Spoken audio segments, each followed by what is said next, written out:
Eko 2 šiluma, laiko patikrinti Mitsubishi Electric oras šilumos siurbliai. Nenori vargti su malkom? Patogus šildymas Saurida Gas.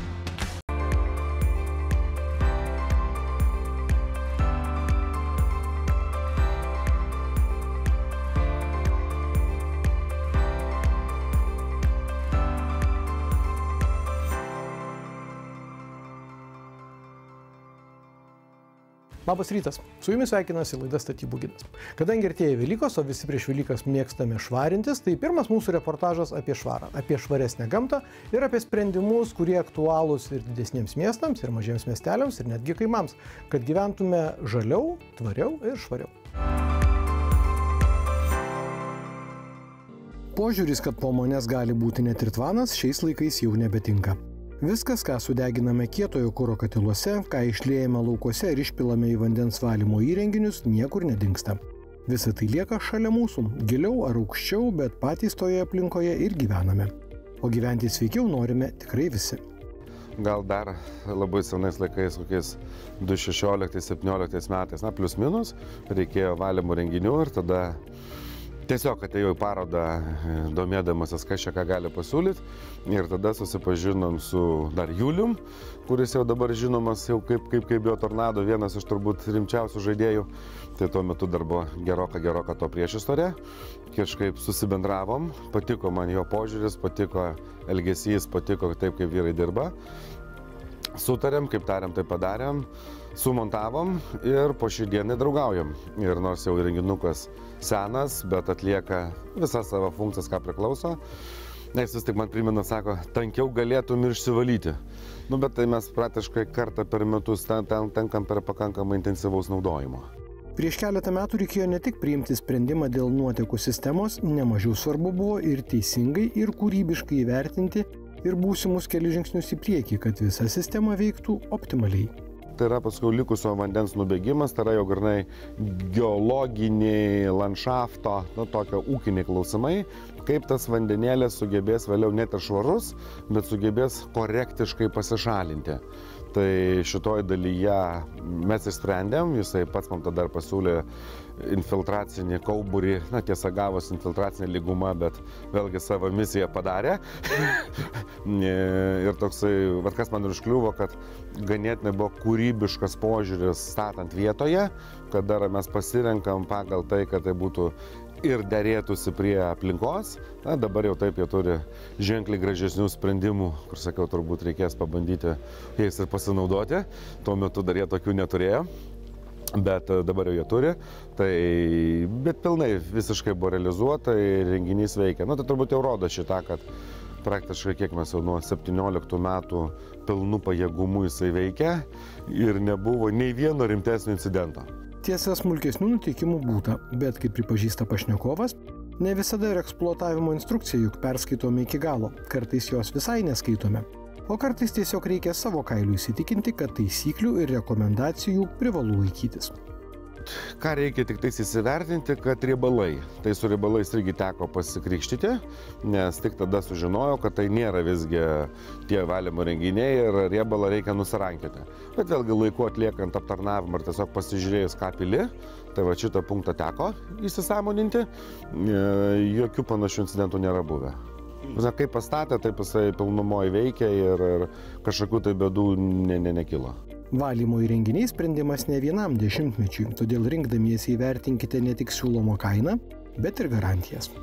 Čia turbūt visiems akcentas pagrindinis, kada renkatės bet kokį turbūt įrenginį ir su bet kuo bebendrautumėt, pasirinkti tą žaidėją arba tą partnerį, kuris nebūtų ne vienos dienos. Ir kada įvyksta kažkokia tai incidentas, o jie įvyksta ir natūralu eksploatacija, tai yra labai žavu, kad tu gali paskambinti, nes to paties Julius ir sumontavo ir dabar jų vyrukai ir atlikinėja nuolatinį aptarnavimą. Tai tas žavu, kai manęs net nėra, atvažiuoja, sutvarko, sako, jeigu galėt vandens prisipilkit, mes galim ir taip padaryti, sakau, nereikia, tai man nėra sudėtinga, tai viskas tvarkoja, kai tu pažįsti žmonės, kai tu pažįsti, kas dirba ir tie patys žmonės ir suteikia tą visą aptarnavimą. O vat bėda, jeigu pasirinki vienadienį žaidėją, Tai jisai taip šiandieną atvežė, galbūt net ir kainą geresnę pasiūlė tą dieną. Na, bet įvyko, pavyzdžiui, atsakė siurbliukas ar koks nors, įvyko incidentėlis ir staiga, o ką dabar daryti? Va, tas pats riebalas paėmė ir sudegino vieną siurblelį. Tai lengva, kai tu jį atvežiai, pakeitėjai, pasitvarkiai, kai tu tas pats, kas tau ir pardavė, vėliau tą patį daiktą aptarnauja. O vat jau jeigu tu jo nebeturi, daiktai pasikeitė, na, tada jau gaunasi mikroninė problema, patampa didelė, nes tu tiesiog neturi tiekėjo, su kuo bendrauti. Todėl sprendimą dėl švaresnės aplinkos priimkite atsakingai. Kitas mūsų laidos reportažas apie šiuolaikinės statybos tendencijas Lietuvoje. Kas aktualu, kas perkama, kokius užsakymus gauna architektai ir galų gale, kuo tie užsakymai virsta realybėje. Kokios yra dabartinės nekilnojamojo turto rinkos pirkėjų nuotaikos, visi juntame. Norėtųsi, kad jos būtų šviesesnės ir pozityvesnės, tačiau realybė yra tokia, kokia yra. Realiai skaičiuojantis ir vertinantis savo galimybės vis tiek turima savų ar iš banko pasiskolintų pinigų skaičių neišvengiamai dalyja iš kvadratinių metrų kainos. Taip gaunamas plotas būsto, kuris statistiškai galėtų būti vadinamas vidutiniu 2024 metų butu. O gal vis dėlto namu?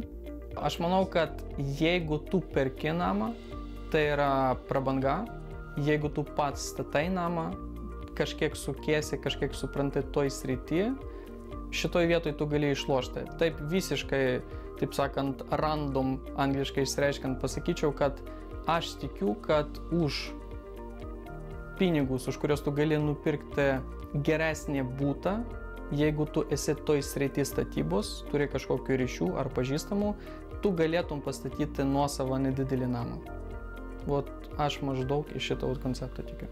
Dar yra svarbi tendencija, turbūt reikėtų paminėti, kad ta jaunesnioji karta, kuri būtent žiūri tokius kompaktiškesnius būtus, ne visai renkasi turėti vaikus. Taip, nes vis daugiau ne tik būtas ar nuosavas būstas tampa prabanga, bet ir vaikas yra didžiulė prabanga. Ir jo aprūpinimas ypač didmiesčiuose. Tai va, tai sakykime, dėl to ir žmonės, manau, perka tos kompaktiškus būtus, nes daug kas sąmoningai jau jaunesniam amžiuje, netgi 25 metų, atsisako tiesiog turėti vaikų, jie supranta, kad tai yra labai didelis dalykas, projektas gyvenimo ir jie supranta, kad turbūt to nepatems netgi. Tai va, tai čia yra klientai tokių būstų. Kas, aš manyčiau, dėl Lietuvos yra didelė problema. Didelė. Tikėtina, kad atšilę orai pozityvumo į mūsų gyvenimus atneš daugiau ir gal tada pasikeis ir tas tipinis potencialaus architekto kliento paveikslas, juk architektai labai konkrečiai jaučia ir žino, kas dominuoja rinkoje. Tai, ką aš matau iš savo klientų, kokie pas mane ateina ir kas perka tos būtus, ką mes darom, ką mes projektuojam, perdarinėjam, tai iš esmės tai aš sakyčiau, išskirčiau kategoriją, tai yra pora, tikrai šeima, arba su vaikais, arba dar be vaikų, bet planuoja turėti ateity vaikus. Ir sakyčiau, amžiaus grupė būtų nuo kokių 25 iki 45, va taip sakyčiau. Čia būtent tie žmonės, kurie jau nori įkurti savo tą lizdelį. Dažniausiai atveju jie ima paskolą, dažniausiai atveju mums reikia daryti tą vertinimą etapą, mes padarom kažkokį darbų etapą, jie užaktuoja tos, ima vėl paskolą, perskaičiuojam ir taip toliau. Tai va, tai dėl to, kad būtų daug klientų, kurie ateina taip su lagaminu pinigų arba ten sąskaitoje pinigų ir sako, viskas darom, ką norim, labai mažai iš tikrųjų ir visada reikia suktis iš situacijos ir ieškoti kažkokių sprendimų protingesnių ir taip toliau. Ką jūs bevadintumėte savo gyvenimo projektu, šeimą, vaikus, butą, namą, automobilį, karjerą ar bet kokį kitą dalyką ar procesą, nebijokite planuoti ir svajoti. O kadangi mūsų laida apie statybas, tai norisi jums palinkėti didesnių erdvių polėkiams, planams ir realiam gyvenimui. Dabar trumpa reklamos pertraukėlė, neperjungkite kanalo, mes netrukus susitiksime. Eko2 šiluma. Laiko patikrinti Mitsubishi Electric oras šilumos siurbliai. Nenori vargti su malkom? Patogus šildymas Saurida Gas. Eko2 šiluma. Laiko patikrinti Mitsubishi Electric oras šilumos siurbliai. Nenori vargti su malkom? Patogus šildymas Saurida Gas. Sveiki sugrįžę po reklamos. Čia laida Statybų gidas ir dabar norime pakalbėti apie šildymo technologijas, netgi apie šildymo ir vėsinimo. Ką racionalu rinktis, kai galvojate apie būsimą vėsos poreikį vasarai ir ko reikėtų, kai po tos vasaros vėl ateis ruduo ir neišvengiamai šalta žiema.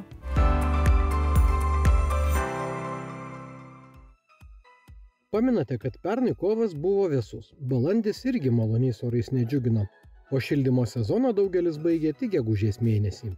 Realybė tokia, mūsų krašte artima draugystė su šildymo sistemomis tęsiasi daugiau nei 6 mėnesius.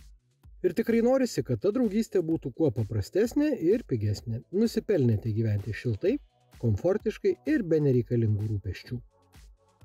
Tad kas jau išvargo šiais metais, būtų pats laikas atsinaujinti šildymo sistemą ir katilinės įrangą. Tad belieka nuspręsti, ar rinktis savarankiškai, ar kreiptis į konsultantus. Geriausia būtų tarti su specialistais vien dėl to, kad šiais laikais pasirinkimas yra milžiniškas. Gamintojų yra daugybė, o žmogui, kuris toje srityje nedirba ir neturi patirties, yra sudėtinga išsirinkti, kurisgi tas variantas jam yra pats optimaliausias. Tai be abejo reikia kreiptis tada į specialistus, pradžiai pokalbių telefonu pakonsultuotume jūs, o jeigu reikėtų, tai atvyktume į namus. Kiekvieną pastatą ir sprendimą konkrečiu atveju reikia vertinti racionaliai. Kiek santechnikos įrenginių yra objekte, koks yra elektros įvado galingumas, kokia namo kvadratūra, sprendimus lemia ir kiti rodikliai. Renkantis šildymo sistemą reikėtų atkreipti dėmesį, kokiose patalpose jūs gyvenate. Ar tai yra namas, ar butas, kokios statybos jis yra, naujos ar senesnės statybos, galbūt jis yra renovuotas. Taipogi reikėtų atkreipti dėmesį, koks plotas patalpų, kokia energetinė varža. Ir tada jau galima ieškotis kažkokio tai varianto internete. Be abejo, jums sunku, sudėtinga bus apsispręsti, tai patarčiau kreiptis į specialistus. Naujos statybos namai dažniausiai renkasi oras vanduo sistemas, todėl kad jas paprasta integruoti į namo bendrą šildymo sistemą. Taipogi oras vanduo nekainuoja didelių pinigų ir yra labai ekonomiškas sprendimas. Senesnės statybos renovuoti namai dažniausiai renkasi dujinio šildymo sistemą arba oras vanduo. Dujinio šildymo sistema jau nuo seno yra pritaikoma senos statybos namuose vien dėl to, kad ji yra puikiai tinka radiatoriniam sistemam, kur reikalinga aukštesnė termofikato temperatūra. Taipogi jau yra atsiradę ir oras vanduo šilumos siurblių, kurioje yra puikiausiai tinkamas variantas į mišrias šildymo sistemas, kur žmogus turi tiek grindinio šildymo sistemą, tiek radiatorinę sistemą. Paprasta ir patogu, kai gyveni nuosavame name ir esi nepriklausomas nuo centrinio šildymo. O kokį sprendimą galima būtų pasiūlyti butuose gyvenantiems žmonėms, kai šildymo sezono pradžia ir pabaiga nesutampa su individualiu šilumos poreikiu. Butuose žmonės šiuo metu renkasi oras šilumos siurblius, kadangi tai turi daugybę privalumų. Vienas iš jų, kada dar neįjungiamas šildymas tas, kuris yra pagrindinis bute, galima naudoti oras šilumos siurblį. Jis yra pakankamai kompaktiškas dalykas, nedaug kainuojantis ir be abejo suteikia šilumą namams, o vasarą, kas svarbiausia, dar turi privalumą, kad jis ir vėsina. Tai tie šilumos siurbliai dar kitaip vadinami kondicionieriais. Statant namus ir planuojant iš anksto galima pasitaupyti šiek tiek pinigų būsimiems pirkiniams. Bet ką daryti, jei šildymo sezonas dar nepasibaigęs, o turima šildymo įranga veikia neefektyviai arba tiesiog ėmė ir sugedo. O greitai nusipirkti naujai šildymo sistemai finansinių atsargų nėra. Koks būtų greitas ir patogus sprendimas, gal problemą gali padėti išspręsti pirkimas išsimokėtinai.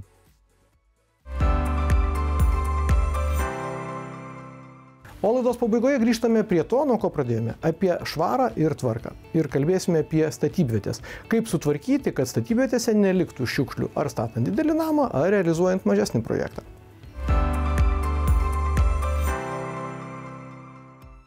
Dar prieš keletą metų akcijos Darom buvo labai populiarios.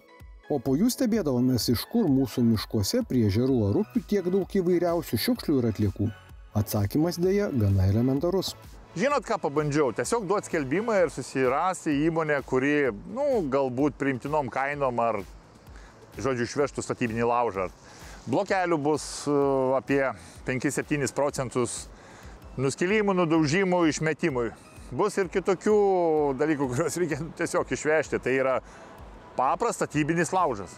Žinot, iš 5 ar 7 įmonių, kurie tiesiog pasisiūlė išvežti mums statybinį laužą, aš žinokit, buvau tiesiog nustebęs, kada patikrinau per aplinkos apsaugos agentūrą, kad daugumas iš jų net negali šitą veiklą užsiimti. Ta prasme, jie neturi licencijos išvežioti šiukšlės iš statybinės vietos, tai kad gerbimieji prieš samdydami įmonę tikrai labai atidžiai įsigilinkite, ar ta įmonė gali daryti tokį darbą, nes galimai juos sustabdys aplinkos apsaugos ministerijos darbuotojai, išsiaiškins, kad jie negali to net užsimti, tai kad bauda bus dalinama ant 2 užsakovų ir jam tas, kuris veža. Tai kaip vis dėlto išsirinkti partnerį, kad ir sąlygos būtų priimtinos ir statybinis laužas nukeliautų ten, kur privalo nukeliauti?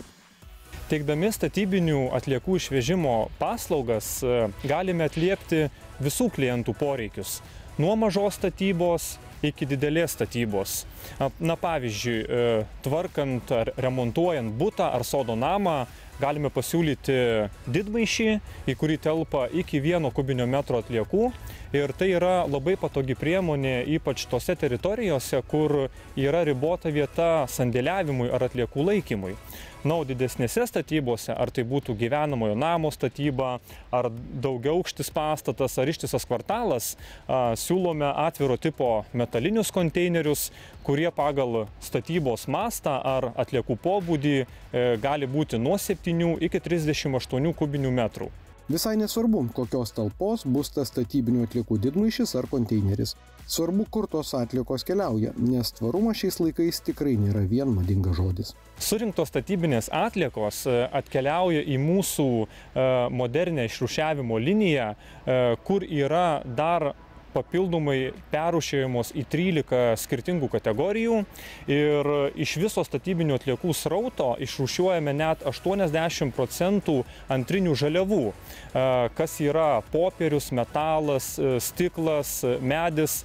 Pavyzdžiui, iš statybinės medienos atrūšiuotos gaminame medžio skiedrą, kuri vėliau keliauja baldų gamintojams. Įvairios inertinės medžiagos, tokios kaip betonas, žvyras, toliau pasitarnauja kelių, šaligatvių tiesimui ar aikštelių įrengimui. Na, o popierius, plastikas, metalas ir stiklas taip pat atitinkamai pasiekia perdirbėjus ir virsta naujais gaminiais.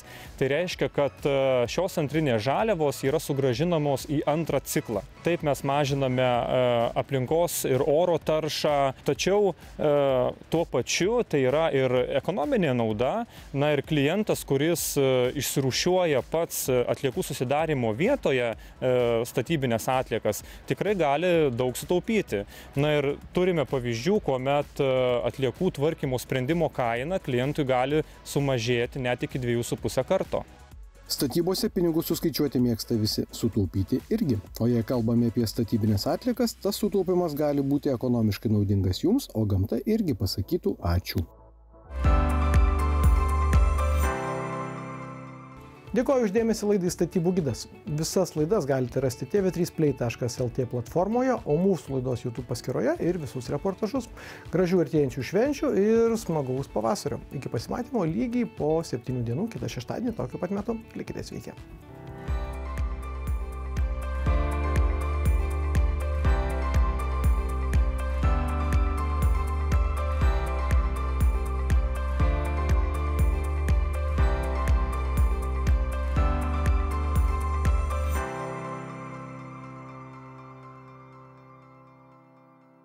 Eko 2 šiluma. Laiko patikrinti Mitsubishi Electric oras šilumos siurbliai. Nenori vargti su malkom? Patogus šildymas Saurida Gas.